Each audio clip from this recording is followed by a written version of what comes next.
ఓం సహనావవతు సహనౌ భునక్తు సహ వీర్యం కరవావహై తేజస్వినావధీతమస్తు మా విద్విషావహై. ఓం శాంతి శాంతి శాంతి. హరి ఓం. శ్రీ గురుభ్యో నమః. హరి ఓం. ఓకే, శ్రీమాత్రే నమః. సో మనము ఇవాల్టి సెషన్ లాస్ట్ టైం మనం ఎక్కడ ఎండ్ చేసాము? మహాయాగక్రమారాధ్య గురించి చెప్పుకున్నాము. ఇవాళ చెప్పుకోబోయే నామం ఏంటంటే మహాభైరవ పూజిత. ఓకే, సో ఇక్కడ అమ్మవారి నామంగా చెప్పుకుంటే శ్రీ మహాభైరవ పూజితాయై నమః. ఓకే, 8 అక్షరాల నామం. సో మనం ఇప్పుడు మహాయాగ క్రమంలో అని మహాయాగం అంటే ఏంటి అనేది చూసుకున్నాం కనుక ఇప్పుడు అలాంటి మహాయాగ క్రమంలో మహాభైరవుడి చేత పూజింపబడిన అమ్మ. సో కంటిన్యూటీ ఉంది కనుక నామము అలా చూసుకోవచ్చు. ఆ మహాయాగ క్రమంలో మహాభైరవుడి చేత పూజింపబడిన అమ్మవారు అని ఇక్కడ నామానికి అర్థం అన్నమాట. సో మనకి యూజువల్ రిఫరెన్స్ లో భైరవుడు భైరవి అనగానే ఉగ్రశక్తులు ఉగ్రదేవతలు అని చెప్పేసి అని అనుకుంటాం మనం. ఓకే, సో మనకి ఒక ప్రొటెక్షన్ కావాలి అని అంటే ఎవరి దగ్గర నుంచైనా సరే, అది మనం ఈ లోకంలో ఎవరి నుంచైనా చూస్తే సెక్యూరిటీ గార్డ్స్ లేకపోతే కాప్స్ నో చూసామనుకోండి, వాళ్ళు ఇంతింత అంటే ఒళ్ళు లావుగా ఉండి పరిగెట్టలేని వాళ్ళు, ఫిట్గా లేని వాళ్ళు అట్లా ఉంటే మనకి, లేకపోతే పిరికిగా ఉండేవాళ్ళు అలా ఉంటే మనకి ధైర్యంగా ఉంటుందా? లేకపోతే చూస్తేనే కాస్త ఫియర్స్గా బాగా దిట్టంగా ఉండి అమ్మో వీళ్ళతో పెట్టుకుంటే మనకి ఎందుకు అని చెప్పి ముందే చూస్తేనే భయపడి దూరంగా ఉండేటట్లు ఉండేవాళ్ళు మనతో ఉంటే మనకి ప్రొటెక్షన్ ఉంటుందా? Obviously somebody who is very strong and fears అట్లా ఉండే వాళ్ళని చూస్తేనే మనకి కొంచెం వీఆర్ ఇన్ సేఫ్ హ్యాండ్స్, మన దగ్గరికి ఎవరు రారు అనే ఒక ధైర్యం వస్తుంది. అలా ఆ ధైర్యాన్ని మనకి ఇవ్వటానికి ఉన్న ఈ ఉగ్రంగా కనిపించే రూపాలు. ఓకే, భగవంతుడి హృదయం ఎప్పుడు శాంతమే, మెత్తనిదే, దయార్ద్ర హృదయమే. కాకపోతే అవసరమైనప్పుడు మనకు ఆ ప్రొటెక్షన్ ఇవ్వాల్సినప్పుడు, లేకపోతే దుష్ట శిక్షణ చేయాలి అని అంటే కనుక ఆ ఫియర్స్గా ఉండే క్యారెక్టర్ మనకి చాలా ఇంపార్టెంట్ అనమాట. సో అగ్రెసివ్నెస్ అనేది ఉండాలి. సో మరి ఇంత పెద్ద విశ్వాన్ని పోషించాలి అని అంటే బాగానే భీకరంగా ఉండాలి కదా. ఎవరైనా సరే ధర్మాన్ని ఉల్లంఘించే వాళ్ళు ఉంటే మరి వాళ్ళకి ఒక లెసన్ చెప్పాలి, ధర్మాన్ని మళ్ళీ నిలపాలి. అది మెయిన్ రీజన్ ఏంటి అని అంటే ధర్మాన్ని నిలపటమే అవుతుంది. సో మనకి ఇప్పుడు కాశీపట్టణానికి చెప్పుకుంటే మనం భైరవ నామం చెప్పుకుంటున్నాం కనుక కాశీ పట్టణానికి క్షేత్రపాలకుడు ఎవరు అని అంటే కాలభైరవుడు అని చెప్తాం కదా. కాలభైరవుడు అని ఎందుకన్నామంటే ఆ భైరవ స్వరూపాన్ని కాలభైరవుడు అని ఎందుకన్నామంటే కాలం రూపంలో, he'll take care of everything, కాలం రూపంలో అనమాట. అందరినీ కనిపెట్టుకుని ఉంటాడు. సో మనం ఏదో దేవుడి కళ్ళు కప్పి మనం ఏదైనా చేయగలగము అని అనుకుంటే కనుక దట్స్ వెరీ రాంగ్. ఎందుకంటే నిరంతరం కాలం టైంలో is there any single time కాలం లేకుండా అనే ఇదే లేదు కదా. Every second, every millisecond, everything. So everything is being recorded ఆ కాలస్వరూపంలో అన్నప్పుడు అసలు భగవంతుడు నోట్ చెయ్యని విషయం అనేది ఏమైనా ఉంటుందా? ఉండదు కదా. సో అలాగా కాలం రూపంలో అందరినీ కనిపెట్టుకుని ఉంటాడు. ఎందుకు కనిపెట్టుకుని ఉంటాడు? శిష్టులను ఎప్పుడు రక్షించడానికి, దుష్టుల్నే శిక్షిస్తారు. అందరినీ ఇంకా నేను ఫియర్స్ స్వభావం కదా అని చెప్పేసి అందరినీ నేను దండనే ఇస్తాను అని అంటే ఇంకా భక్తులు ఎక్కడ ఉంటారు కదా ఆ దేవుడికి, ఆ ఫామ్కి మాత్రం. సో ఎలా అంటే ఇప్పుడు మనకి కాలభైరవుడు లేకపోతే అమ్మవారిని భైరవి రూపంగా మనం ఉపాసన చేస్తే గుర్తుంచుకోవాల్సింది ఏంటి అని అంటే అలాంటి స్వరూపం మనకి రక్షణ ఇస్తే మన జోలికి ఎవరు రాగలిగే ధైర్యం కూడా చేయలేరు. ఆ రక్షణని అడ్డుకొని మనకి ఏదైనా హాని కనిపెట్టే ఇది వాళ్ళు చేయలేరు ఎప్పటికీ. ఓకే, సిమిలర్లీ ఆ స్వరూపం శిక్ష వేస్తే దాని నుండి ఎవ్వరూ తప్పించుకోలేరు. దట్స్ ద ఫండమెంటల్ ఇదనమాట. సో అది మనం తప్పు చేయకపోతే మనం ఎంతటి ఉగ్ర స్వరూపానికైనా మనం భయపడాల్సిన అవసరం అసలు లేదు. తప్పు చేసిన వాళ్ళ పట్లనే ఉగ్రం. ఇప్పుడు నరసింహావతారం ఉంది, అసలు చూస్తే ఎంత ఫియర్స్ ఆకారం ఎవరు చూడలేకపోయారు అసలు. అలాంటిది చిన్న పిల్లాడు ప్రహ్లాదుడు మరి ఎక్కడ చూసినా హరినే చూస్తున్నాడు నారాయణ నారాయణ అని అంటూ ఉంటే డెఫినెట్లీ నరసింహావతారాన్ని ఆయన ఉపాసించలేదు. నారాయణ అవతారం సౌమ్యం, అలాంటి అవతారాన్ని ఉపాసిస్తే కూడా అక్కడ నీడేంటి, ఆ హిరణ్యకశిపుడిని చంపాలి అని అంటే మరి అలాంటి ఉగ్ర నరసింహ అవతారమే కావాలి. అలా వచ్చినా కూడా ఆల్రెడీ ప్రహ్లాదుడి స్టేట్ ఏంటి అని అంటే ప్రతి ఒక్కళ్ళలో ప్రతి దాంట్లో భగవంతుడినే చూడటం అనేది ఆయనకి అలవాటు అయిపోయింది కనుక నరసింహావతారం వస్తే కొత్తగా దాని నుంచి భయపడడానికి కూడా ఏం భయపడలేదు. హాయిగా అందులో కూడా హరిస్వరూపమే కనిపించింది, హాయిగా ఉన్నాడు అనమాట. సో మనం చూసే ఇదితో చూస్తే దేవుడు ఉగ్రస్వరూపం అయినా కూడా అది దుష్టుల్ని శిక్షించడానికి తప్పితే మనకి అది ఎప్పుడు కారుణ్య స్వరూపంగానే మనకి గోచరిస్తుంది. ఓకే, సో ఈ కాలభైరవుడు అనేది ఏంటి, అవతారం ఎప్పుడు వచ్చింది, దక్షయజ్ఞం సమయంలో. ఓకే, శివుడి క్రోధం నుండి పుట్టిన అవతారం ఇది, అందుకే ఉగ్ర స్వభావంగా ఉంటుందన్నమాట.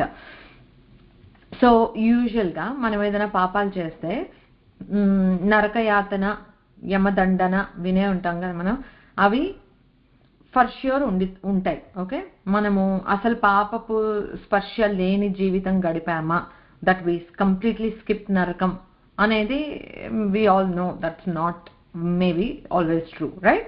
So we do mix of things. అంటే కొన్ని పాపం లాగా మనకు అనిపించకపోవచ్చు, ఏదో చేస్తుంటాం బట్ అవి పాపం అని తర్వాత తెలుసుండొచ్చు, అలాంటివి కూడా ఉంటాయి. సో బేసిక్లీ ఏమవుతుందనంటే ఇప్పుడు మనకి ఈ యమ దండన లేకపోతే నరకయాతన ఇట్లాంటివి ఎలా ఉంటాయి అని అంటే బికాస్ ఇట్స్ అ మిక్స్.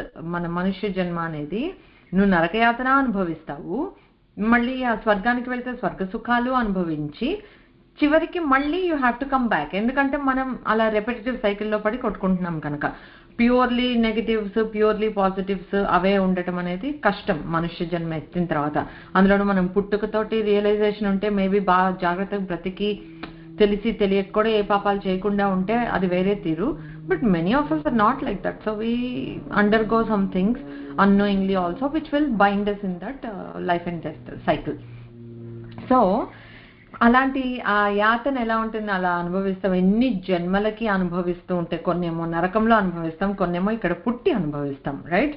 ఈ జన్మ మానవ జన్మ ఈజ్ ఆల్సో నాట్ ఏంటి ఒక పట్టుపాన్పులాగా అలాగే మనకి మెత్తగా హాయిగా ఏమి ఉండదు, బెడ్ ఆఫ్ రోజెస్ కూడా అవుతుంది కొన్నిసార్లు, right? It's a mix of experiences. So మనం నరకయాతన అక్కడ అనుభవిస్తాము, మళ్ళీ ఇక్కడ అనుభవిస్తాము, ఇక్కడేమో అది అనుభవిస్తూ ఇంకేవో 2 తప్పులు చేస్తుంటాము, ఇంకా పాపాలు యాడ్ చేసుకుంటూ ఉంటాం, అలాగా అవుతూ ఉంటుంది కదా. సో ఇప్పుడు కాలభైరవుడు మనకి ఈ కాశీ పట్టణానికి ఆయన ఇది క్షేత్రపాలకుడు అని చెప్పుకున్నాము. అక్కడ మనం ఒకవేళ కాశీలో మనం మీరు వెళ్ళుంటే మీకు తెలిసి ఉంటుంది, ఇదేంటి భైరవ యాతన అని ఒకటి ఉంటుందన్నమాట, విని ఉండొచ్చు అట్లీస్ట్. మనకి మామూలుగా కాలభైరవుడి గుడికి వెళ్తే ఇలా ఒంగో పెట్టి నడ్డి మీద టకటక కర్రతోటి దండంతో కాస్త కొట్టించుకోమంటారు. దట్ వే ఇట్స్ సింబాలిక్ అంతే నాకు తెలిసి. వాళ్ళు కొట్టడం వల్ల ఏమవుతుంది, వాళ్ళు కొడతామని చెప్పి ఇట్లా ఒంగో పెట్టించుకొని ఇన్ని డబ్బులు ఇస్తే నీకు ఇది అవుతుంది, ఇన్ని డబ్బులు అవే చెప్తారు మనకి చెవిలో. So I don't believe all of that. బేసిక్గా అక్కడ ఏంటి అని అంటే సంబడి విల్ క్వశ్చన్ కదా, ఏ గుడిలోనూ లేనిది ఇక్కడ ఎందుకుంది అని క్వశ్చన్ చేస్తే ఓ దాని వెనకాతలు రీజన్ ఇది అని మనకి ఎవరైనా చెబితే దానివల్ల మనకు ఒక జ్ఞానం వస్తుంది. అంతేగాని just because everybody is doing వాళ్ళకు చేతిలో ఒక 10 రూపాయలు పెట్టేసి కొట్టించేసుకొని వచ్చేస్తే ఏమీ రాదు. దట్ ఈస్ వేర్ మనకి ఏదైనా ఒకటి ఆచారంగా పెట్టారంటే ఎందుకు అనేది మనం తెలుసుకున్నప్పుడే మనం బాగుపడే అవకాశాలు మనకు ఉంటాయన్నమాట. సో ఇక్కడ బేసిక్గా ఏం చెప్తారు, మనకి కాశీలో మరణించిన వాళ్ళకి ముక్తి అని అంటారు. మరి నిజంగా మనకి పాపాలు పుణ్యాలు అలాంటివి అనుభవించాల్సినవి ఉంటే యూ కెన్ నాట్ గెట్ ముక్తి. అవంతా బ్యాలెన్స్ షీట్ టాలీ అయితేనే ఇంకా నీకు మళ్ళీ జన్మలేని అనేది స్థితి వస్తుంది. సో అక్కడ ఏం జరుగుతుందంటే కాశీలో మరణిస్తే ముక్తి ఎలా లభిస్తుంది ఎవరికైనా సరే, ఎంత పాపాత్ములైనా సరే కాశీలో లభిస్తే ఇది వస్తుంది అని అంటే ఎలాగా అని అంటే కాశీలో మరణం వచ్చిన వాళ్ళకి ఆసన్నమైన వాళ్ళకి ఈ భైరవ యాతన అని ఒకటి ఉంటుందన్నమాట. అది ఏంటి అని అంటే చాలా సివియర్గా ఉంటుంది. అంటే నువ్వు మామూలుగా జన్మలెత్తి లేకపోతే నరకంలో ఆ పాపాలని అనుభవిస్తూ అలాగ క్షయం చేసుకోవాలి అని అనుకుంటే ఎన్ని జన్మలు పడుతుందో కూడా మనకి తెలియదు అనమాట. కాకపోతే ఇక్కడ భైరవ యాతన ఎట్లా ఉంటుందంటే అతి తీవ్రం కానీ పాపక్షయం అంతే శీఘ్రం అన్నమాట. దట్ ఈస్ ద పాయింట్ అక్కడ. సో ఏంటంటే ఇన్ని జన్మలు చేసి అనుభవించినా పోని పాపాల రాశి మనకున్నా కూడా ఆ యాతన చాలా తీవ్రంగా ఉంటుంది తట్టుకోవడానికి. నిజంగా మనం చేసుకున్న పుణ్యాలు కూడా పోవాలి కదా, for the balance sheet to Tally అవ్వాలి అని అంటే. సో పుణ్యాలు ఏం చేస్తాయంటే ఈ యాతన్ని ఒక మేబీ ఒక 1%, 0.1% కొద్దిగా తగ్గించేంత పుణ్యాలు ఉంటే మనకి అది తగ్గుతుంది తప్పితే యాతన చాలా కష్టంగా ఉంటుంది. But only for a few, I don't know ఎంతసేపు పడుతుందో అంత కొంచెం సేపే. మరణించే ఆ టైంలోనే ఆ యాతన అంతా తీసేసి పాపాలని పుణ్యాలని అంతా క్షయం చేసేసి తద్వారా ఆ తర్వాత ముక్తి లభిస్తుంది అనమాట. So that is called Bhairava యాతన. సో ఇక్కడ మరి భైరవుడు అంటే మనం భయపడాలా, లేకపోతే ఇస్తే ఇచ్చావు పెద్ద పనిష్మెంట్ భైరవ యాతన, అదేదో ఇచ్చేసి ఈ జన్మలోనే నన్ను అమ్మ దగ్గరికి చేర్చేసి ఇంకా అని అనుకుంటే ఎంత దయా అని అనిపిస్తుంది. నేను ఎన్నో జన్మల్లో అనుభవించాల్సిన యాతనని ఇలాగ కొన్ని క్షణాల్లో పెట్టి తీసేశారు అని అంటే we would rather want to go this way, right? అందరికీ అన్ని ప్రాప్తం కాదు కానీ బట్ అది భైరవుడు అంటే భయపడాల్సిన ఇదేమీ లేదు.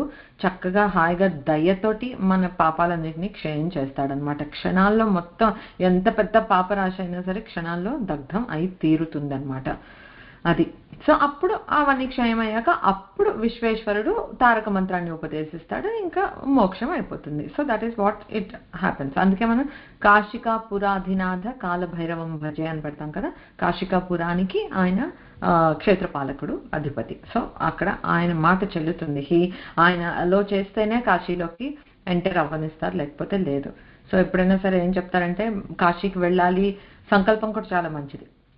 వేరే వేరే తీర్థాలకి లేకపోతే పుణ్యక్షేత్రాలకి వెళ్తాము అని అనుకుని వెళ్ళకపోతే మంచిది కాదు అని అంటారు కదా. కాశీకి మాత్రం వెళ్తాను అహం కాశీ గమిష్యామి అని అనుకుంటూ ఉంటే కూడా దానివల్ల వచ్చే పుణ్యం కూడా దానికి ఉంది. అంటే అనుకోవడం అంటే మళ్ళీ అగైన్ లిప్ సర్వీస్ కాదు, మానసికంగా లైక్ చాలా వెళ్ళాలి అనే సంకల్పం గట్టిగా ఉంటే that counts as if you went.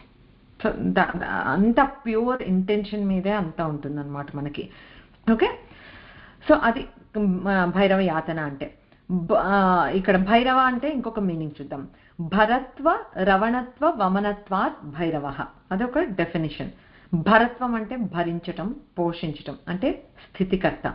రవణత్వం అంటే ఉపసంహరించుకోవటం అంటే లయం. ఓకే, తర్వాత వమనత్వం అంటే వెలిగక్కటం, అంటే మొత్తాన్ని తనలో ఉన్నది మొత్తాన్ని బయటకి తీయటం అంటే సృష్టి. మనం చెప్పుకున్నాం కదా, సృష్టి అంటే ఆల్వేస్ అంటే అంతకు పూర్వం ఉన్నట్లే సూర్యుడిని చంద్రుడిని తెచ్చారు అని అంటే ఎక్కడి నుంచి, పూర్వం ఎక్కడ ఉన్నాయి? అవన్నీ బీజప్రాయంలో, కల్పాంతంలో బీజప్రాయంగా పరమాత్మలోనే ఉంటాయి. మళ్ళీ సృష్టికి టైం అయినప్పుడు పరమాత్మలో నుండి వెలిగక్కబడతాయి, బయటకి పెట్టబడతాయి అన్నమాట. సో అది సృష్టి. సో ఇక్కడ భరత్వ రవణత్వ వమనత్వాత్ భైరవ అంటే సృష్టి స్థితి లయకర్త. ఎవరైతే ఈ ముగ్గురు చేసే పని ఏదైతే ఉందో ఆ మూడింటిని చేయగలిగేవాడు భైరవుడు అని చెప్పుకోవచ్చు అనమాట.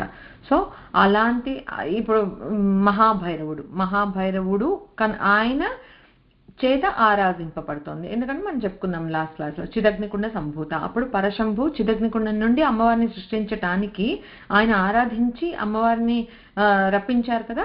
సో అలాగా మహాభైరవ పూజిత అయిందనమాట అమ్మవారు.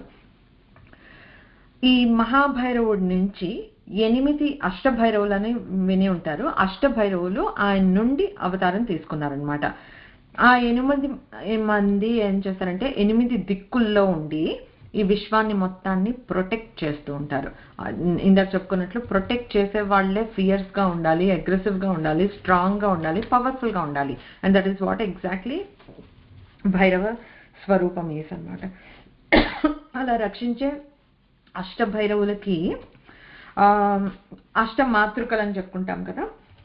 శ్రీ విద్యా తంత్రంలో ఈ అష్టభైరవుల్లోనే ఒక్కొక్క భైరవుడికి ఒక్కొక్క శక్తి, కరస్పాండింగ్ శక్తి అని అంటే వైఫ్ హస్బెండ్ అని చెప్తారు. ఏమనంటే ఇన్సెపరబుల్, నేను వేరు నా శక్తి వేరు అని చెప్పలేము కదా. అట్లాగా యూనియన్ ని చూపించటం కోసం అలాగా శక్తి ఈజ్ ఆల్వేస్ ఫెమినిన్ కనుక అలా చెప్తారు భార్యలు అన్నట్లుగా. సో శ్రీ విద్యా తంత్రంలో చెప్తారు ఈ అష్టభైరవులకి కాన్సర్ట్స్ ఎవరైతే ఉన్నారో అదే అష్టమాతృకలు అని అనమాట. ఓకే, ఆ అష్టభైరవులు ఎవరో చూద్దాం. పేర్లు విన్నా కూడా ఇలాంటివి ధరించిపోతాం. అసితాంగ భైరవుడు ఫస్ట్. ఈయన ఏంటంటే సృజనాత్మకతకి విజ్ఞానానికి ప్రదాత ఇవ్వగలుగుతాడు అనమాట. మనకి ఏంటి సృజనాత్మకత, క్రియేటివిటీ అండ్ విజ్ఞానం, నాలెడ్జ్ ఇవ్వగలుగుతాడు ఆయన. ఆ దానికి అధిదేవత బ్రహ్మశక్తి బ్రాహ్మి. ఓకే, అష్టమాతృకల్లో బ్రాహ్మి. తర్వాతది రురు భైరవుడు. రురు భైరవుడు ఏం చేస్తాడు? శత్రునాశనము, అధికార ప్రాప్తి.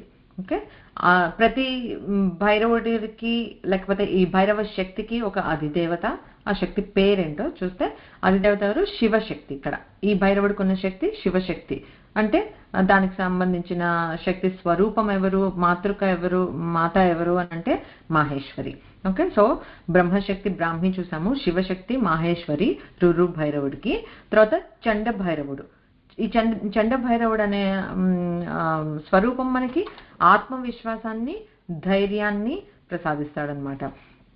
సో దానికి అధిదేవత స్కంద శక్తి, అంటే కుమార శక్తి కౌమారి. తర్వాత క్రోధ భైరవుడు. విజయాన్ని ఇవ్వటము, అడ్డంకుల్ని తొలగించడం, అంటే ఏమైనా విఘ్నాలు వస్తే తొలగించడం అనమాట. అధిదేవత విష్ణు శక్తి వైష్ణవి. ఉన్మత్త భైరవుడు అంటే మనకి ఏమైనా ఒక నెగటివ్ ఆలోచనలు, ప్రతికూల ఆలోచనలు అనమాట. ఇది అవ్వదేమో, లేకపోతే ఏమన్నా కొంచెం నెగటివ్గా మనం ఎవరి గురించి ఆలోచించినా, లేకపోతే సెల్ఫ్ డౌట్ తోటి అట్లాగా ఉన్నా కూడా అవన్నీ కూడా ప్రతికూలమే కదా. ఆ ప్రతికూల ఆలోచనలన్నిటి నుండి విముక్తి ఇస్తాడు. సో నెగటివ్ థింకింగ్ లేకుండా చేసే భైరవుడు అనమాట. అధిదేవత వరాహ శక్తి వారాహి. కపాల భైరవుడు. కపాల మోక్షం అనే మాట విని ఉంటారు కదా. సో సిమిలర్ గా అలాగా మోక్షాన్ని ఇస్తాడనమాట, మనకి కర్మబంధాల నుండి విముక్తి చేసే స్వరూపం. అధిదేవత ఇంద్రశక్తి ఇంద్రాణి. భీషణ భైరవుడు నెక్స్ట్. భయాలను మళ్ళీ దుష్ట శక్తులు ఏమైనా ఉంటే వాటిని కూడా తొలగించడంలో ఈ స్వరూపం చేస్తాడనమాట. అధిదేవత రుద్రశక్తి చాముండి. సంహార భైరవుడు అంటే పాపనాశనం చేసి మోక్షాన్ని ఇస్తాడు. అంటే ఇప్పుడు ఇందాక మనం చెప్పుకున్నాం కదా కాలభైరవుడు, అలాగనమాట. అధిదేవత పరాశక్తి మహాలక్ష్మి స్వరూపం. ఓకే, సో ఇక్కడ అసితాంగ భైరవుడు, రురు భైరవుడు, చండ భైరవుడు, క్రోధ భైరవుడు, ఉన్మత్త భైరవుడు, కపాల భైరవుడు, భీషణ భైరవుడు, సంహార భైరవుడు. ఈ 8 మందికి బ్రాహ్మి, మాహేశ్వరి, కౌమారి, వైష్ణవి, వారాహి, ఇంద్రాణి, చాముండి, మహాలక్ష్మి, ఈ 8 మాతృకల్ని ఇక్కడ చెప్పారనమాట.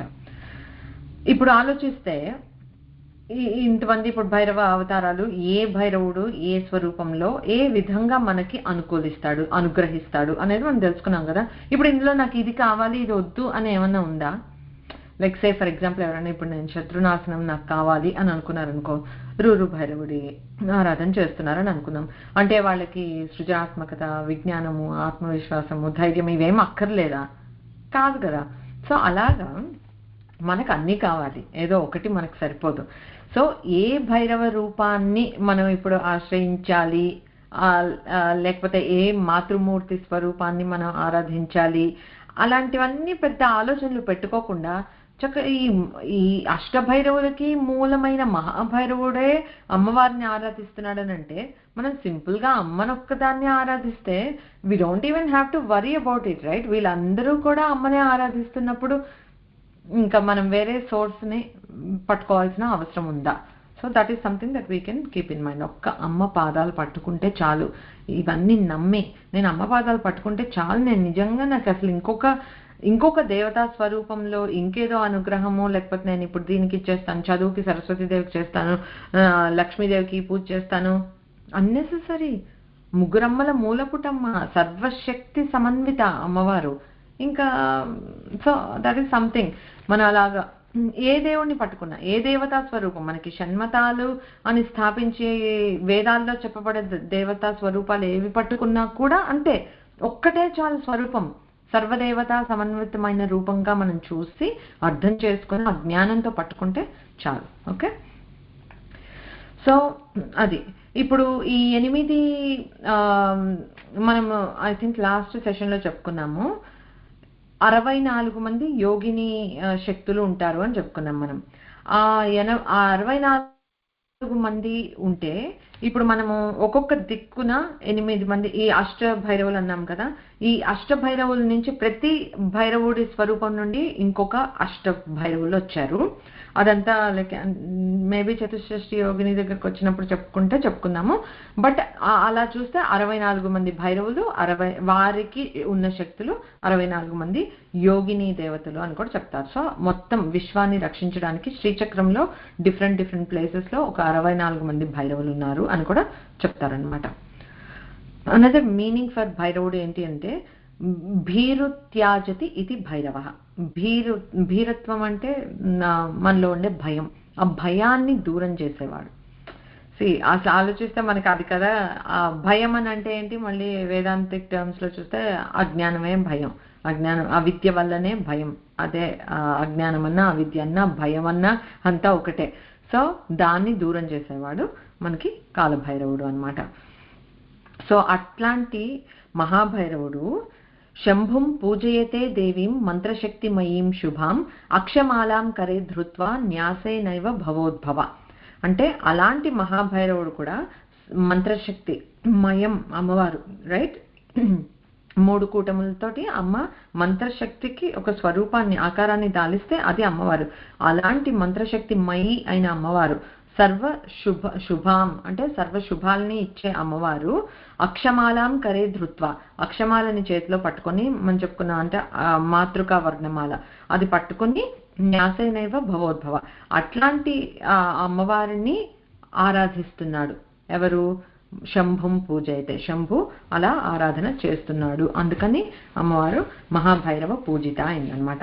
సో మనకి కొన్నిసార్లు ఆలోచిస్తే ఎట్లా అనిపిస్తుంది అనంటే ఇక్కడ స్వామి అమ్మవారిని పూజించటం ఏంటి అని అనిపించవచ్చు. కానీ రిమైండ్ యువర్ సెల్ఫ్, ఎన్నిసార్లు అమ్మవారు ఎంత ఘోరంగా తపస్సు చేసింది, ఎలా అయిపోయింది అమ్మవారు శివుడి కోసం తపస్సు చేస్తూ తప్పించింది లిటరలీ శివుడు కావాలి అని. ఆయన ఇట్ వాజ్ నాట్ ఈజీ. ఆయన కూడా ఎంతో ఆరాధన చేశాడు. అంటే ఒకళ్ళు పూజించుకోవటం డిఫరెంట్ సందర్భాల్లో మనకు అలా చూపించారు.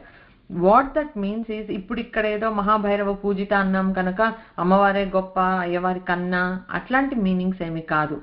It's how much they both respect each other, they both want each other. అందుకని అలా అంతే ఒక రెస్పెక్ట్ఫుల్ ప్లేస్ లో పెట్టి చూసినప్పుడు కావాలి అనే తపన ఉంటుంది, ఆరాధించాలి అనే అంత ఆరాధన భావం ఉంటుంది. And those are all very healthy traits for a healthy relationship, right? అందుకే మనకి ఎవరైనా నిజంగా ఒక మంచి పండు ముత్తేదు జంట చాలా అన్యోన్యంగా ఉన్న వాళ్ళు కనిపిస్తే ఆది దంపతుల్లా ఉన్నారు అని అంటాం. వెంటనే శివపార్వతుల్లా ఉన్నారంటాం. లక్ష్మీనారాయణ లాగా ఉన్నారు అనేది కూడా అంత ఇమీడియట్ గా రాదు మనకి. ఆది దంపతులు శివపార్వతులే ఫస్ట్ వస్తుంది.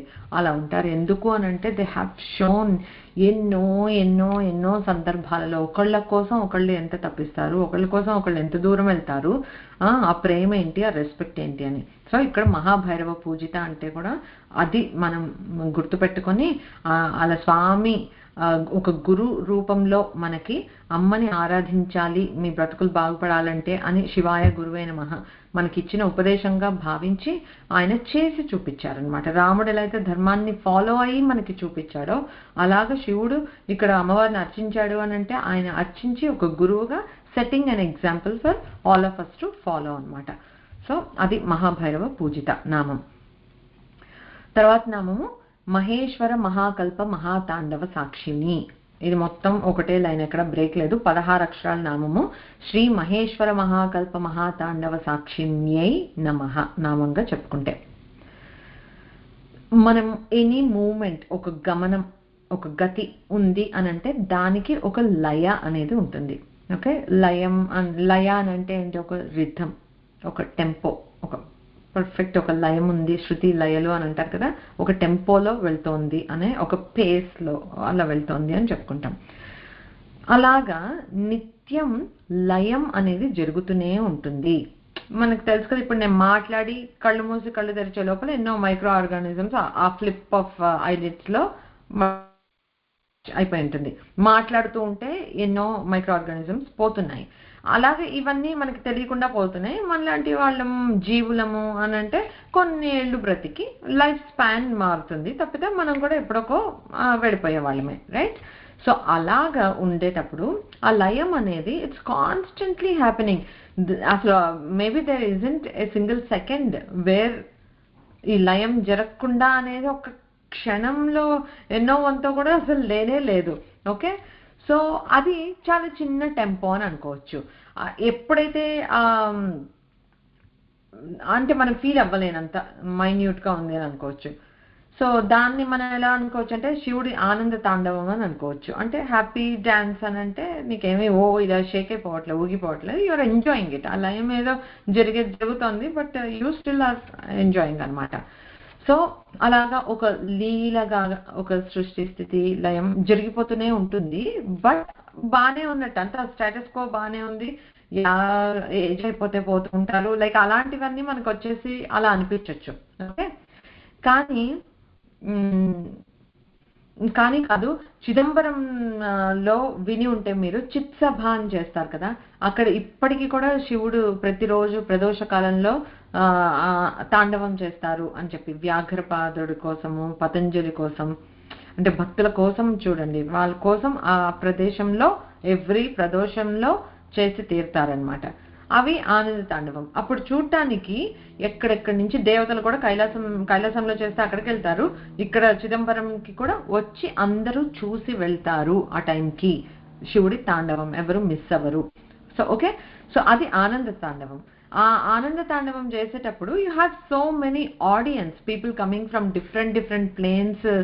ఏ బ్రహ్మాండాల నుంచి వస్తారో మనకు తెలియదు, వాళ్ళ దివ్యశక్తులు ఏంటో మనకు తెలియదు, కానీ మహా యోగులు దేవతలు అందరూ వచ్చి విట్నెస్ చేస్తూ ఉంటారు. మన వాళ్ళకి కనిపించకపోవచ్చు ఎందుకంటే మన దృష్టి అంత దివ్యం కాదు కనుక, బట్ అలా వచ్చి చూస్తూ ఉంటారనమాట. అది బాగుంటుంది, మంచి తాండవం, ఆనంద తాండవం అది. అయితే ఈ భువనాలన్నీ అదిరిపోయేటట్లుగా చేస్తే ప్రళయ తాండవం అలా జరిగిన నాడు అది ఇక్కడ మహాతాండవ సాక్షిని అంటే ఆ మహాతాండవం అని అంటే ఏదన్నారో అది ప్రళయ తాండవం అనమాట. అంటే దాన్ని ఎవరు కూర్చుని తాళం వేస్తూ ఎంజాయ్ చేసే అలాంటి పరిస్థితి కాదు అది. అక్కడ విశ్వంలో అన్ని మునిగిపోతున్నాయి, మాయమైపోతున్నాయి. అంటే కాస్మిక్ లెవెల్లో if everything is being withdrawn ఎంత అల్లకల్లోలంగా ఉంటుంది అసలు. అది మహాతాండవం అంటే అది జరుగుతుంది అనమాట. సో ఈ మహాప్రళయము మహాతాండవం ఎప్పుడు జరుగుతుంది అని అంటే చిన్న లెక్క, ఇది మనం 2 సార్లు వినే ఉంటాం, but again amazes me every time. So మళ్ళీ ఒక్కసారి చెప్పుకుందాము. మనకు తెలిసిన క్యాల్కులేషన్తో మొదలు పెట్టుకుంటే తిథులు, ఒక్కొక్క రోజు ఒక్కొక్క తిథి, అలా 15 తిథులు అయితే ఒక పక్షము, 2 పక్షాలు అయితే ఒక మాసం, 6 మాసాలు అలాంటి 2 పక్షాలు కలిపితే ఒక మాసం కదా, 6 మాసాలు అయితే ఒక ఆయనం. ఉత్తరాయణం దక్షిణాయనం, ఏడాదిలో 2 ఆయనాలు ఉంటాయి, 6 మంత్స్ ఈచ్. అలాగా 2 ఆయనాలని కలిపితే ఒక సంవత్సరం అవుతుంది. సో ఇక్కడ వరకు మనకు అందరికీ బాగానే అవేర్నెస్ ఉంది, తెలుసు. ఇంక దాటి కాంప్రహెండ్ చేసుకోవడం కష్టం మనకి, బట్ అంత పర్ఫెక్ట్ క్యాల్కులేషన్ ఇచ్చారు మనకి, అంత విజ్ఞానం ఉంది మన సనాతన ధర్మంలో. ఓకే, ఇట్లాంటి సంవత్సరం లెక్క క్లారిటీ వచ్చింది కదా మనకి. Now just listen and be amazed అంతే. 17,28,000 ఇయర్స్ ఇట్లాంటి ఇయర్స్ అయితే కనుక కృతయుగం ఎంత? 17,28,000 ఇయర్స్. యుగానికి పీరియడ్ ఆఫ్ ద యుగం తగ్గుతూ వస్తుంది. That also will explain little bit as in life spans. అప్పుడు ఉండేవాళ్ళు 10,000 సంవత్సరాలు అదేంటి తపస్సు చేశారు అని అంటే అబ్సర్డ్, ఎవరు బ్రతుకుతారు 10,000 ఏళ్ళు అడగక్కర్లేదు. యుగానికి అన్ని లైఫ్ స్పాన్తో సహా తగ్గిపోతున్నాయి. The whole period itself తగ్గిపోతుంది. సో 17,28,000 కృతయుగం అని అంటే 12,96,000 ఇయర్స్ అయితే ఇప్పుడు చెప్పుకునే ఇయర్ లాంటివి. 12,96,000 ఇయర్స్ అయితే త్రేతాయుగం. 8,64,000 చూసారా నంబర్ ఎలా తగ్గిపోతుందో. 8,64,000 అయితే ద్వాపర యుగం. కలియుగం 4,32,000 ఇయర్స్. 4,32,000 ఇయర్స్. మనకి ఎన్నో లెక్కలు ప్రూఫ్ కూడా చేసేవి ఏమి ఉన్నాయి అని అంటే ద్వాపర యుగం అయ్యి ఎన్నేళ్ళు అవుతుంది? Less than 5000 or approximately 5000 years. 5000 years అయింది అని అంటే ఇంకా 4,27,000 ఇయర్స్ కలియుగం నడవాలి. సో ఎవరైనా మనకు వచ్చి కలియుగం అంతం వచ్చేస్తుంది, ఇది వచ్చేస్తుంది, అది వచ్చేస్తుంది, ఏమీ రావట్లేదు. 4 lakhs years. Can we even imagine? నువ్వు ఇప్పుడు ఆలోచిస్తే మన నెక్స్ట్ జనరేషన్కి అసలు ఈ సనాతన ధర్మం నిలుస్తుందా లేదా అనే టైప్లో ఉన్నాం మనం ప్రస్తుతం. కలియుగం వచ్చేటప్పటికి వర్స్ట్ కేస్ సినారియో, కలియుగాంతం వచ్చేటప్పటికి వర్స్ట్ కేస్ సినారియోలో ఉంటాం. అందుకే భగవంతుడు వస్తాడు. కానీ ఈ లోపల మనం నమ్మి తీరాల్సింది ఏంటి అని అంటే, భయపడక్కర్లేదు. సనాతన ధర్మాన్ని నిలిపే ఆచార్యులు మనకి ఎప్పుడూ వస్తూనే ఉంటారు. దే విల్, ఎలా అయితే మనకి ఒకప్పుడు అవైదికమైనవన్నీ బాగా ప్రజ్వరిల్లిపోయి ఉన్నప్పుడు ఆదిశంకరులు వచ్చి మళ్ళీ షణ్మతాలని స్థాపించి మనకి ప్రాపర్గా పూజలు ఎలా చేసుకోవాలి ఏంటి ఎస్టాబ్లిష్ చేసి వెళ్ళారు. అలాగ ధర్మానికి జ్ఞాని కలిగిన ప్రతిసారి భగవంతుడే రాకపోయినా ఆయన అవతారంగా ఇలాంటి ఆచార్యులను పంపిస్తారు. వాళ్ళు మనల్ని సన్మార్గంలో పెడతారు. వాళ్ళు పని అయిపోయాక మళ్ళీ వెళ్ళిపోతారు. మళ్ళీ కొన్నాళ్ళు బాగానే ఉంటుంది, మళ్ళీ ఇలాగే పాడైపోతుంది, అప్పుడు మళ్ళీ వస్తారు. అది నమ్మాలి. మనం నమ్మితే మనకి ప్రశాంతంగా ఉంటుంది, లేకపోతే టెన్షన్ వస్తుంది. ఇంకెన్నిసార్లు పుడతామో, if things are getting worse and worse year by year, మళ్ళీ మనం పుట్టేటప్పటికి అసలు ఎలాంటి పరిస్థితో ఆలోచిస్తే కూడా భయం వేస్తుంది. సో ఎలా ఉంటుందో ధర్మం, ఎవరో ఒకళ్ళు నిలబెట్టే వాళ్ళు వస్తారనే నమ్మకంతో okay 4,27,000 years beyond our comprehension. అసలు ఇమాజిన్ కూడా చేసుకోలేము మనం. సరే, ఎనీవేస్, మనం నమ్మినా నమ్మకపోయినా అర్థమైనా అవ్వకపోయినా it is what it is, right? So calculation అంత పక్కాగా చెప్పారు. సో ఈ కృత, త్రేత, ద్వాపర, కలియుగాలు 4 యుగాలు కలిపితే అంటే 43,20,000 ఇయర్స్. అంటే if you see the count, 4,32,000 అంటే కలియుగం, 43,20,000 ఇయర్స్ అని అంటే 10 times ఆఫ్ కలియుగం ఈ 4 యుగాలు కలిపితే అనమాట. సో 4 యుగాల్లో మనకి 1/10 ఉంది కలియుగం అని అనుకోవచ్చు. ఓకే, సో దీన్ని ఈ 4 యుగాలు కలిపితే ఈ 43,20,000 ఇయర్స్ అయితే ఏది ఉందో అది మహాయుగం అని అంటారు. ఓకే, అది ఒక మహాయుగం. అలాంటి మహాయుగాలు, ఓకే, ఇఫ్ యూఆర్ ఫాలోయింగ్ మీ, అలాంటి మహాయుగాలు ఒక 71 మహాయుగాలు అయితే అంటే 71 into 43,20,000, దాన్ని మన్వంతరం అని అంటారు. అంటే ఒక 30 కోట్లు 67,20,000 సంవత్సరాలు, కోట్లు గురించి మాట్లాడుతున్నాం. ఏంటి మన్వంతరం?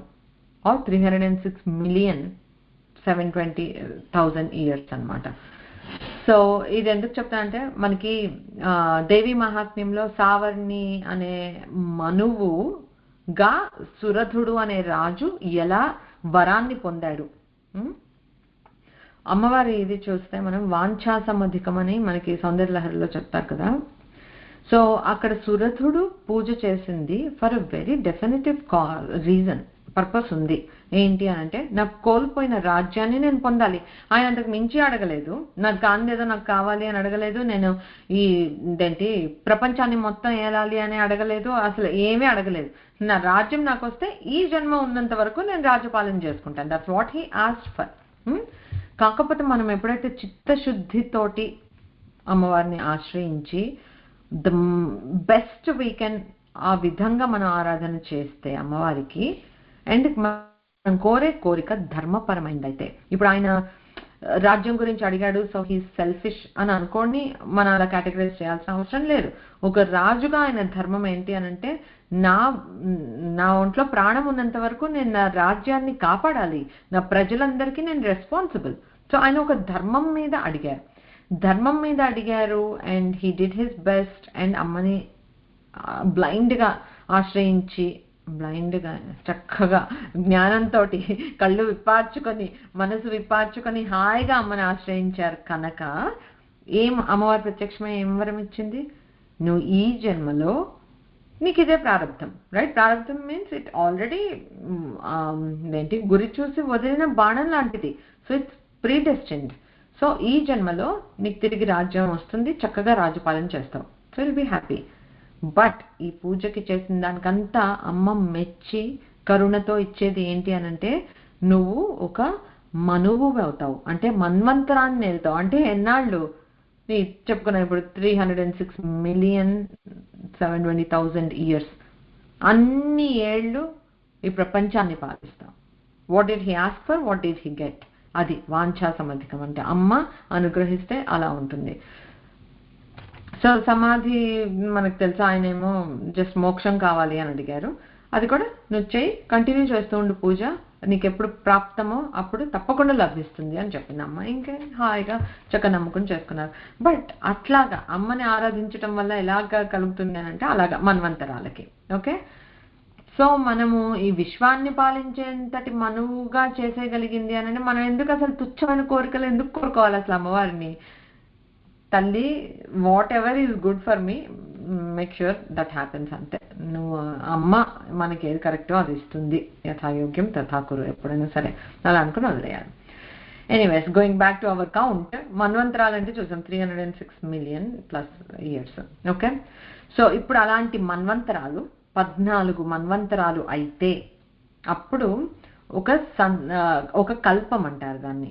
ఓకే, కల్పమైంది అంటే ఆ కల్పానికి కౌంట్ ఏంటి అనంటే చదువుతాను వినండి, 429 కోట్ల 40,80,80,000 సంవత్సరాలు అంత పీరియడ్ అయితే దాన్ని కల్పం అని అంటారు. ఓకే, ఇంత పెద్దగా ఉంది కదా, ఇది బ్రహ్మగారికి ఒక పూట పగలైంది. ఇంతే మనకెలా అయితే పగలు ఒక 12 hours అట్లా టైం చూసుకుంటే ఎట్లాగుంటుందో అలాగా ఇన్ని ఇయర్స్ మళ్ళీ అయితే ఆయనకి రాత్రి అవుతుంది. ఎన్ని 429 కోట్ల ఇయర్స్. అది బ్రహ్మగారి ఆయుష్ అని అంటే అసలు అంత పెద్దది అనమాట. అందుకే బ్రహ్మగారు అంతే, ఎందుకంటే ఆయన ఎప్పటి నుంచి ఉన్నారో, ఈ సృష్టి అయినప్పటి నుంచి ఆయన చేస్తున్నారు, ఇదంతా నడిపిస్తున్నారు అని అంటే. బట్ ఎనీవేస్, సో అలాగా ఒక కల్పము అయిన తర్వాత రాత్రి ఎట్లాంటిది అని అంటే అది సంధికాలం లాగా చెప్పుకోవచ్చు. అక్కడ సృష్టి జరగట్లేదు. ఓకే, సో అక్కడ everything comes to halt, rest తీసుకుంటున్నారు బ్రహ్మగారు. మళ్ళీ మార్నింగ్ లేచాక మళ్ళీ పునఃసృష్టి స్టార్ట్. అప్పుడు మళ్ళీ ఇంకా ఇన్నేళ్ళు, మళ్ళీ యుగాలు, మన్వంతరాలు, ఇవంతా రిపీట్ అవుతూ ఉంటాయి అనమాట. సో అలాగా అంత పెద్ద కల్పము, పగలు రాత్రి అయితే బ్రహ్మగారికి ఒక రోజు. సో ఒక కల్పం అని అంటే ఒక 1000 మహాయుగాలు అనమాట. సో అలాగ కల్పాంత లయం అనేది జరుగుతుంది. అప్పుడు అది బ్రహ్మదేవుడికి రాత్రి, మళ్ళీ మార్నింగ్ మళ్ళీ సృష్టి ఉంటుంది. ఓకే, అయితే ఆ రాత్రి ప్రళయం జరిగేటప్పుడు అప్పటికి కూడా ఏమవుతుంది అని అంటే ఆ కర్మ బీజాలన్నీ భగవంతుడు ఇందాక చెప్పాను కదా, వెలిగక్కుట అని చెప్పినప్పుడు మన ఆ జీవుళ్ళు, ఈ ఆత్మలందరివి కూడా కర్మకి సంబంధించిన బ్లూ ప్రింట్స్ అవంతా బీజప్రాయంగా భగవంతుడిలోనే ఉంటాయి. మళ్ళీ వచ్చినప్పుడు మన కర్మలకి అనుగుణంగా మనం ఎప్పుడు పుట్టాలి, ఎలా పుట్టాలి, ఎక్కడ పుట్టాలి, ఎవరికి పుట్టాలి, పుట్టాక ఎలా ఉండాలి, మొత్తం ఇది ఉంటుందన్నమాట, రెజ్యూమ్ అవుతుంది పూర్వం లాగా. అయితే అలాగ బ్రహ్మగారికి ఒక పగలు ఒక రాత్రి అలా చూసుకుంటే కూడా ఆయన ఆయుష్ 100 సంవత్సరాలు. ఆయన 100 సంవత్సరాలు. ఇంకా నేను ఇక్కడ లెక్క వదిలేస్తున్నాను, బట్ దట్ ఈస్ కాల్డ్ మహాకల్పం. ఓకే, సో ఆ మహాకల్పం ఎప్పుడైతే అవుతుందో అంటే ఒక కల్పం అంటేనే 1000 మహాయుగాలు, అలాంటి ఓ మహాకల్పం అంటే బ్రహ్మదేవుడికి 100 ఏళ్ల ఆయుష్ ఎప్పుడు నిండుతుందో అప్పుడు జరిగేది మహాకల్పం. ఆ మహాకల్పం ఎండింగ్ లో జరిగేది మహాప్రళయం. సో మామూలు ప్రళయాలు కూడా అంటే ఈ కల్పానికి దీనికి మధ్యలో జరిగే సంధిలో అది కూడా నథింగ్. మహాప్రళయం అంటే అది. ఇంకా ఆ మహాప్రళయంలో వచ్చినప్పుడు అప్పుడు చేసేది అసలు మహాతాండవం అంటే అదట. ఓకే, ఆ మహాతాండవాన్ని చూడటానికి ఇంకొక మనిషి అని ఇంకొక మనిషి ఏమిటి, ఇంకొకళ్ళు అనేవాళ్ళు ఎవరు ఉండరు. ఓకే, ఓన్లీ విట్నెస్ ఈజ్ అమ్మవారు. అందుకే మహేశ్వర మహాకల్ప, మహాతాండవ సాక్షిని. సో ఆ మహాకల్పంలో ఎవరుంటారు ఇంకా అమ్మ తప్పించి? అమ్మ ఎందుకు ఉంటుంది? అమ్మ is the last one to go in to పరమాత్మ. ఎందుకంటే ఆ శివుడు అసలు ఆ ప్రళయ తాండవాన్ని చేయాలన్నా, మొత్తం విశ్వాన్ని తనలోకి లయం చేసుకోవాలి అని అనుకున్నా శక్తి ఉండాలి కదా, శక్తితోటే కదా ఆయన తాండవం చేసినా లయం చేసినా ఏదైనా మనం ఒకటి చెయ్యాలి అని అంటే శక్తి కావాలి. శక్తి ఇక్కడ అమ్మవారు. సో ఆ అమ్మవారు అలాగా నించుని చూస్తూ ఉంటుంది, చూస్తూ సాక్షిగా. అందుకే ఆ పరాశక్తిని మహాతాండవ సాక్షిని అని అన్నారనమాట. చూస్తుంది అమ్మవారు. అమ్మవారి దగ్గర చాలా క్యాపబిలిటీస్ ఉన్నాయి కదా, మరి అమ్మవారు ఇంటర్ఫియర్ అవుతుందా ఇందులో? ఆపుతుందా? ఏ ప్రళయం వద్దు వద్దు అని ఏమీ ఆపదు. ఇది జరగాలో అది జరుగుతూ ఉంటుంది. ఎందుకంటే ఇప్పుడు మనకి అర్ధనారీశ్వర స్తోత్రం చేసుకున్నప్పుడు మనం చెప్తాం, ఇది ప్రపంచ సృష్ట్యోన్ముఖ కాయై సమస్త సంహారక తాండవాయ జగజ్జనన్యై జగదేక పిత్రే నమః శివాయ చ నమః శివాయ. ఓకే, సో ఇక్కడ ఏంటి అనంటే మనకి చెప్తున్నారు, ప్రపంచ సృష్టోన్ముఖ్య, ఎప్పుడు సృష్టిని చేయటానికి అమ్మవారు ఇంట్రెస్టెడ్గా. సంకల్పం శివుడు నేను ఒక్కడనే ఉన్నాను సృష్టి చేద్దామా అనుకునే లోపల జమ్మని అమ్మవారు బయటకు వచ్చి మొత్తం సృష్టిని చేసింది. ఎక్సైటెడ్గా ఫీల్ అవుతుంది అనమాట, చక్కగా లీలా వినోదిని అమ్మవారు. So she enjoys doing that సృష్టి కార్యక్రమం అనమాట. అమ్మవారు ఎప్పుడు మనసు సృష్టి వైపు లాగుతూ ఉంటుంది. సమస్త సంహారక తాండవాయ, ఇలా సంహరించేటప్పుడు తాండవం చేస్తూ అలాగా రమించి తనలో తానే రమిస్తూ ఉండే ఆయన శివుడు. ఇద్దరు అంత ఆపోజిట్, ఒకరికి లయంలో ఆనందం, ఒకరికి సృష్టిలో ఆనందం. కానీ మనకి రెండూ కావాలి, రెండూ మనకి కావాల్సినవే. అందుకే జగజ్జనన్యైచ జగదేక పిత్రే అంటే జగజ్జనని జగదేక పితరుడు, జగత్తంతరికి తల్లిదండ్రులు. ఓకే, సో వాళ్ళు లీలగా చేసేది స్థితి.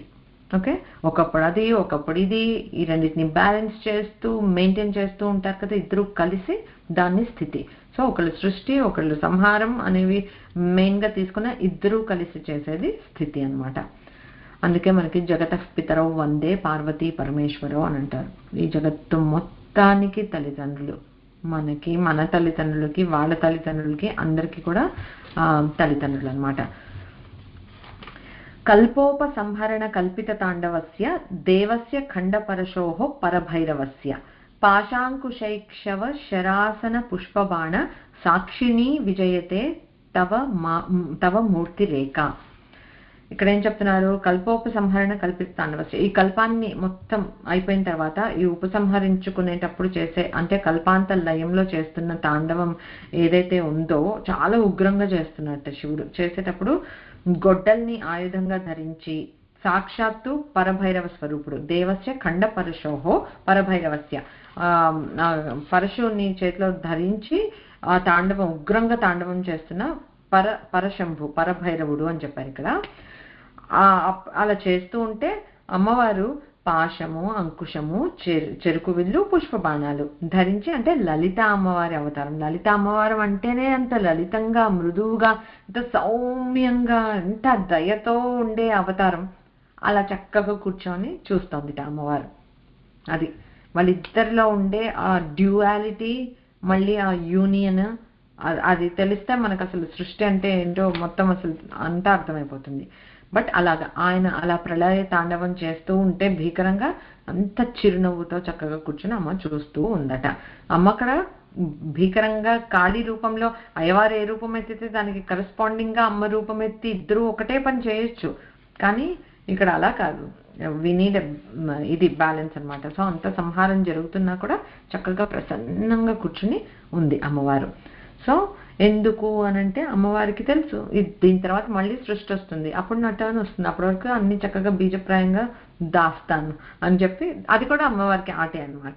సో చక్కగా హాయిగా కూర్చుని అలా చూస్తూ ఉంది. అందుకని మహేశ్వర మహాకల్ప మహాతాండవ సాక్షిణ్యై నమః అమ్మవారు. తర్వాత నామం వచ్చి మహాకామేశ మహిషి, తర్వాత మహాత్రిపుర సుందరి. మహాకామేశ మహిషి 8 అక్షరాల నామం. శ్రీ మహాకామేశ మహిష్యై నమః. ఓకే, మహిషి అనంటే పట్టపురాణి. ఓకే, మహాకామేశ్వరుడు అనంటే మనం చెప్పుకున్నాం నన్నదన్ పరమేశ్వరుడు. కాకపోతే కామేశ్వరుడు అనే మాట ఎన్నిసార్లు మనకి రిపీట్, కామేశబద్ధ మాంగళ్య అని చెప్పుకున్నాము, కామేశ్వరుడి అంకంలో కూర్చుంది అని చెప్పుకున్నాము. అలాగా చాలా రిఫరెన్సెస్ కామేశ్వరుడు అని వస్తాయి. ఎందుకు అని అంటే ఇప్పుడు మనము ఒక శివుడు అని అన్నాం అనుకో, అంటే ఒక యోగి, ఆది యోగి లాగా తనలో తాను రమించుకుంటున్నా అనే మీనింగ్ వచ్చే అవకాశం ఉంటుంది.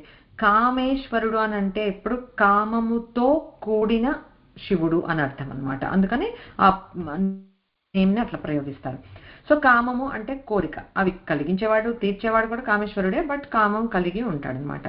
సో ఈ మనకి ఎంతసేపు ఈ ఐహికంగా అంటే ఈ మెటీరియలిస్టిక్ వరల్డ్లో కావాల్సిన కోరికలు అవే కాకుండా అవన్నిటిని తీసేసి మోక్షాన్ని పొందాలి అనే కోరికని ఇవ్వగలిగేది కూడా ఏంటి పరశంభువే. ఆ మోక్షాన్ని పొందాలి అనే కోరిక నిజంగా మనకి తీవ్రంగా వస్తే దాన్ని మహాకామన అంటారు. అంటే కామం అంటే కోరిక, కామన అంటే కోరిక, రైట్? అలాంటి కోరికలు మనకు చాలా ఉంటాయి, మనకు తెలుసు. లిస్ట్ ఒక్కొక్కటి ఒక్కొక్కటి నెవర్ ఎండింగ్ గా ఉంటుంది. కాకపోతే అవేవి మహా గొప్ప కోరికలు ఏం కాదు. మహా కామన గొప్ప కోరిక అంటే ఒక్కటే ఉంది, అది ఏమిటి అని అంటే మోక్షం. దాన్ని పూర్తిగా మనస్ఫూర్తిగా ఏంటి మోక్షం కావాలి అని కోరుకుంటే అది మహాకామన. ఆ మహాకామనని తీర్చగలిగేవాడు మహాకామేశ్వరుడు. ఆయనకు పట్టమహిషి అమ్మవారు. ఎందుకంటే ఇక్కడ పట్టమహిషి అని అంటే you have some authority and control to, right? Again ఇందాక ఎలా అయితే మనం తాండవం చేసేటప్పుడు శక్తి లేకపోతే తాండవం ఎలా చేస్తాడు, శక్తి లేకుండా లయం ఎలా చేస్తాడు అని అనుకున్నాం కదా. సిమిలర్లీ ఇక్కడ ఆ శక్తి లేకపోతే ఆ మహాకామనని తీర్చే కామేశ్వరుడు ఎలా అవుతాడు?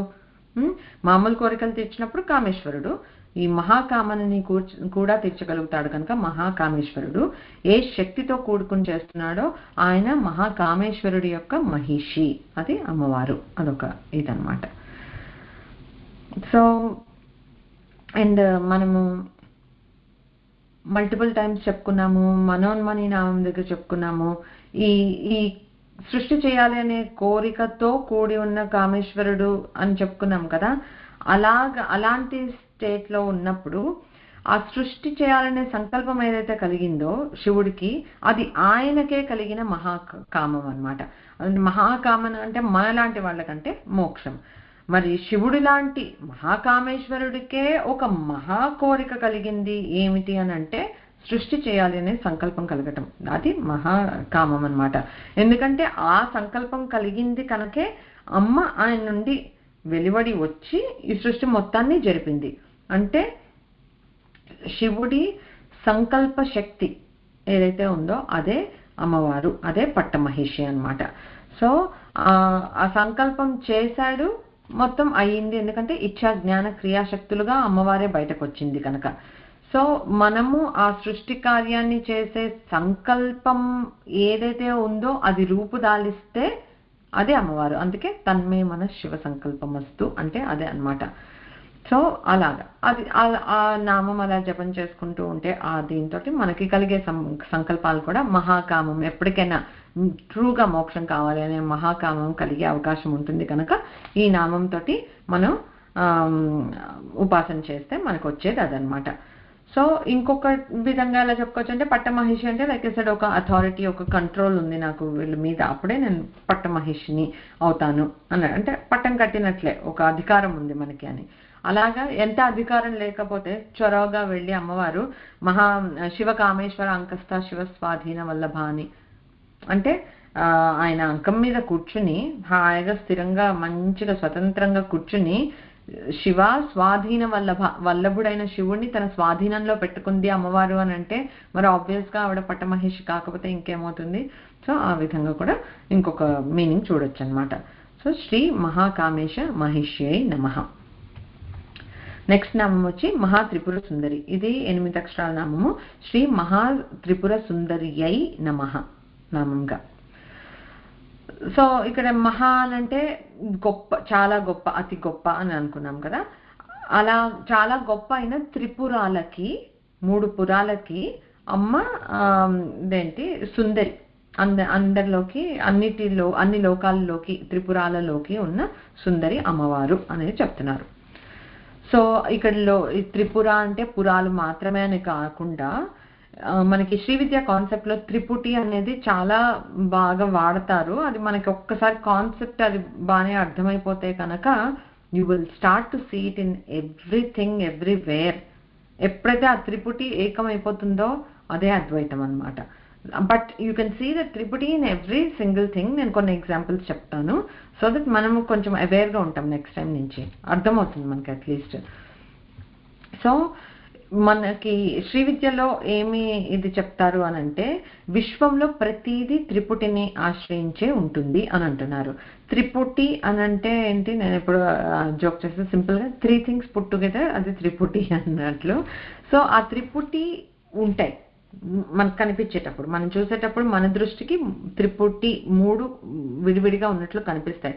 దానిట్లో ఏకత్వంగా ఉండే చైతన్యం ఏదైతే ఉందో అది అమ్మవారు. సో అది మనం తెలుసుకోవాలన్నమాట. అది మహాత్రిపుర సుందరి. ఎన్ని నువ్వన్న త్రిపుటులు ఎన్నన్నా చూసుకో, దాంట్లో ఏకత్వ శక్తిగా ఉన్న ఆ చైతన్యం ఏదైతే ఉందో అది అమ్మవారు, అది త్రిపుర సుందరి ఇక్కడ నామానికి. ఓకే, సో మనం శబ్దపరంగా చూసామనుకో 3 రకాలుగా ఉంటాయి. మంద్ర స్థాయి అంటే నెమ్మదిగా కిందకి మాట్లాడటం, లేకపోతే మధ్యమ స్థాయి మామూలుగా మాట్లాడటం, లేకపోతే తారాస్థాయి అంటే హై పిచ్లో. అలాగా 3 పిచ్చెస్లో లో, మీడియం, హై త్రిపుటి శబ్దపరంగా చూసుకుంటే. కానీ ఈ మూడిట్లో ఉండే ఆ నాదం, వాక్కు, సౌండ్ ఏదైతే ఉందో అది అమ్మవారు. నువ్వు ఏ దీంట్లో ఉన్న పిచ్లో ఉన్న మాట్లాడినా ఆ త్రిపుటిలో ఉన్న ఏకత్వం ఏంటి అంటే ఇక్కడ నాదం. అలాగే చూస్తే స్వరపరంగా చూస్తే వేదాల్లో స్వరాలు ఉంటాయి కదా, స్వరము, అనుస్వరము, వాటిని బట్టి నీకు ఆ మీటర్స్ అది మారుతూ ఉంటాయి అన్నమాట. ఉదాత్తం అంటే హై పిచ్, అనుదాత్తం అంటే లో పిచ్, స్వరితం అంటే కంబైన్డ్ లేకపోతే మీడియం పిచ్. సో ఈ వేదాల్లో స్వర నియమాలు చాలా ఇంపార్టెంట్. మనం వింటే కూడా అందుకే గురుముఖత నేర్చుకోవాలి, జాగ్రత్తగా విని నేర్చుకోవాలి, చెప్తూ నేర్చుకోవాలి, కరెక్షన్స్ చేయించుకొని. సో అది ఎలా సాధ్యం? ఈ మూడింటిలోనూ ఉన్నది ప్రాణశక్తి. నువ్వు వాయువుని కంట్రోల్ చేస్తున్నావు, ఎట్లా చెప్తే ఎంత ఇది పెట్టి చెప్తున్నామో లేకపోతే ఎంత లోగా లోపల నుంచి చెప్తున్నామో అలాగా దాన్ని బట్టి. సో ఈ త్రిపుటిలో ఏకత్వంగా ఉన్నది ఏంటి అని అంటే అక్కడ ప్రాణశక్తి. తర్వాత జ్ఞానపరంగా చూస్తే జ్ఞాత, తెలుసుకునేవాళ్ళు జ్ఞాత, జ్ఞేయం తెలుసుకోబడే వస్తువు, జ్ఞానం తెలుసుకునే తెలివి ఏదైతే ఉందో అది. ఈ మూడింటి వల్ల కలిగే ఒక అనుభవం ఏంటి అని అంటే అది అమ్మ. మాతృపరంగా, మాతృ అంటే ఇక్కడ అమ్మ అని కాదు, మెజర్మెంట్స్కి సంబంధించింది. మాతృపరంగా చూస్తే ప్రమాతృ ఆర్ మాతృ అంటే ఎవరైతే మెజర్ చేస్తున్నారో వాళ్ళు, ప్రమేయం అంటే what is being measured, and ప్రమాణం అంటే వాట్ ఈస్ ద మెజర్మెంట్, ఆ లాజిక్ ఏంటి లేకపోతే యూనిట్స్ ఏంటి, అలాంటివి. అలాగ మనం చూస్తూ ఉంటే ప్రతిదీ త్రిపుటే. ఇంకా కొంచెం నెక్స్ట్ విశ్వం లెవెల్లోకి అలాగ మనం చూసామనుకో, సృష్టి స్థితి లయలు అవి త్రిపుటాలే. అందులో ఏకత్వంగా ఉండి ఇవన్నిటిని నడిపిస్తున్న శక్తి అమ్మవారు. ఓకే, ఇచ్ఛా జ్ఞాన క్రియాశక్తులు 3 చెప్పుకుంటున్నా, 3 విడిగా ఉండాలి అని, బట్ మూడిటి ఏకరూపం అమ్మవారే. వామ, జ్యేష్ఠ, రౌద్రీ శక్తులు అంటే విత్ విచ్ ఈ యాక్టివిటీస్ అన్ని జరుగుతున్నాయో అవి అంతే. ముగ్గురమ్మలకి మూలపుటమ్మ. సత్వ, రజస్, తమో గుణాలు, ఈ 3 గుణాల్లో ఉంటూ గుణాతీతంగా ఉండేది అమ్మవారే. సో అన్ని ఇలాగా ఈ బ్రహ్మ, విష్ణు, రుద్రులను చూసుకుంటే వాళ్ళు ముగ్గురు ఏ శక్తితోటి, ఒకే శక్తి వల్ల ఇది చేయగలుగుతున్నారో ఆ శక్తి అమ్మవారు. సిమిలర్లీ మహాకాళి, మహాలక్ష్మి, మహాసరస్వతి స్వరూపం అని చెప్పుకుంటాము. ఇందాకట్లాగా ముగ్గురమ్మల మూలపుటమ్మ ఒకటే శక్తి. సో అలాగా ఈ ప్రపంచంలో మనం ఎన్ని త్రిపుటిల్ని చూసుకున్నా కూడా అందులో యూనిఫైడ్గా ఉండే ఒకే ఒక థింగ్ ఏంటి అని అంటే అమ్మవారు. అందుకని త్రిపుర సుందరి అమ్మవారు అయ్యిందనమాట. అంటే జస్ట్ త్రిపురాలు అంటే ముల్లోకాలు లేకపోతే వీటన్నిటిలోకి అమ్మవారే అత్యంత సుందరంగా ఉంటుంది అని అనుకుంటే ఏముంది, ఇలా చూస్తే ఇంకొంచెం తత్వం అర్థమవుతుంది అనమాట. వీటన్నిటిలో ఉన్న ట్రూ బ్యూటీ ఏంటి, అసలు త్రిపుటి అని చూస్తున్నాం కానీ అందులో ఉన్న ఈ beauty, what is binding it together, అదేంటి అని అంటే అది చైతన్యం. ఆ చైతన్య శక్తే అమ్మవారు అనమాట. సో సిమిలర్లీ మనము అగైన్ జాగ్రత్త అవస్థ, స్వప్నావస్థ, సుషుప్తి, ఈ 3 అవస్థల్లో ఉంటూ తురీయావస్థలో ఉండే చైతన్యం అమ్మవారే. తర్వాత సత్యం, శివం, సుందరం అని అంటాం మనం. ఆ సత్, చిత్, ఆనందం, ఆ మూడింటిలో ఉన్నది ఒకటే పరమాత్మ తత్వం. తర్వాత ఆ చైతన్యం అమ్మవారే, ఆ సద్వస్తు అమ్మవారే, ఆనందం అమ్మవారే, right? We can't just deny. అలాగే ఏది చూసుకున్నా కూడా, అంటే ఇప్పుడు మనం చెప్పుకున్నాం సింపుల్గా మనం మాట్లాడే మాటల దగ్గర నుంచి ఒక విశ్వంలో ఉండేవి దేవతల వరకు మనం చెప్పుకున్నాం. ఎక్కడన్నా సరే త్రిపుటికి సేమ్ ప్రిన్సిపల్ అప్లైస్. అందులో ఉండే ఏకశక్తి ఏదైతే ఉందో చైతన్యం, అది అమ్మవారే అన్నమాట. తిస్రో మాతృహు తిస్రో పితృన్ అంటే మనకి శివపార్వతులు, విష్ణువు, తర్వాత మహాలక్ష్మి, ఏంటి శివపార్వతులు, విష్ణువు, మహాలక్ష్మి, లేక ఏంటి బ్రహ్మ సరస్వతులు, ఇట్లా ముగ్గురిని చూసుకుంటే తిస్రు మాతృ, ముగ్గురు అమ్మలు, ముగ్గురు అయ్యలు. వీళ్ళ ముగ్గురు మళ్ళీ ఏకమైన స్వరూపం. వీళ్ళన్నీ చేస్తున్నది డిఫరెంట్ కార్యాలే, but how much they are in alignment. Like ఒకటి జరుగుతూ ఉంటే ఇంకొకటి సటిల్గా జరిగిపోతుంది. ఏది ఒకటి ఇది నువ్వు ఆపే, ఇప్పుడు ఇది జరుగుతుంది, ఇది నువ్వు ఆపే, ఇది ఇప్పుడు జరుగుతుంది. అది ఆ మహాప్రళయం వచ్చే వరకు రాదు. అంటే పర్ఫెక్ట్ యూనియన్లో జరుగుతూ ఉన్నాయి. ఆ perfect union, what is causing this to happen in so much of harmony, అది అమ్మవారు అనమాట. అది త్రిపుర సుందరి. ఇంకా ఇంకొకటి చెప్పుకోవాలంటే వేదత్రయం అని మనం ఏదైతే చెప్పుకుంటామో, అంటే 3 వేదాలకి సారం త్రిపుర సుందరి అయిన అమ్మవారే, అంతే కదా. ఉపనిషత్ ఉద్యాన కేళి అని అంటాం మనం. అంటే వేదాలకు సారమైన ఉపనిషత్తుల్లో అలా విహరిస్తూ ఉండేది ఎవరు అని అంటే అమ్మతత్వం. భూహు భువః సువర్ లోకాలు, 3 లోకాలు. ఆ 3 లోకాల్లో అగైన్ అలా లోకం పరంగా చూసుకుంటే అమ్మ లాలిత్యానికి, అమ్మ అందానికి అసలు తిరుగు అనేది లేదు. ఇంకొక కంపారిజన్ కూడా లేదనమాట. వశిన్యాది దేవతలే ఎంత కష్టపడ్డారో మనకు తెలుసు కదా. సో అదొకటి. ఇంకా ఫైనల్గా మనకి శ్రీచక్ర పరంగా చూస్తే కూడా బిందువులో అమ్మ బిందు మండల రూపిణి అమ్మవారు. ఆ బిందువుగా ఉండే అమ్మ ఎవరైతే మూల స్వరూపం ఉందో, ఆ శక్తే ఇలా విస్ఫోటంలాగా జరిగి దానివల్ల ఇచ్చా జ్ఞాన క్రియాశక్తులు ఫామ్ అయ్యాయి. సో త్రికోణం, బిందువు త్రికోణం ఏవైతే ఉన్నాయో అలా కూడా చెప్పుకోవచ్చు అనమాట. ఆ త్రికోణం ఏదైతే ఉందో అవే త్రిపురాలు. ఆ 3 లైన్స్ ట్రయాంగిల్లో ఆ మధ్యలో బిందు స్వరూపంగా ఉన్నదే త్రిపుర సుందరి అయిన అమ్మవారు.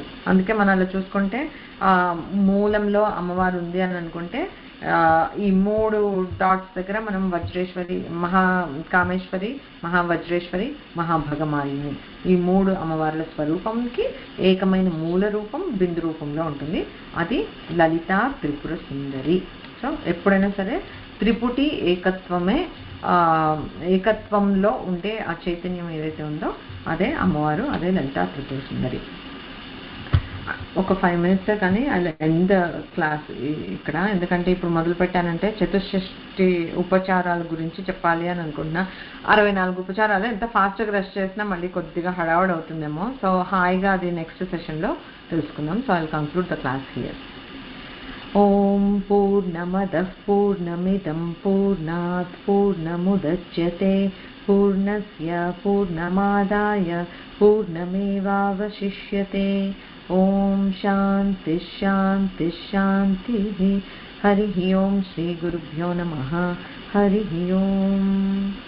శ్రీమాత్రే నమః.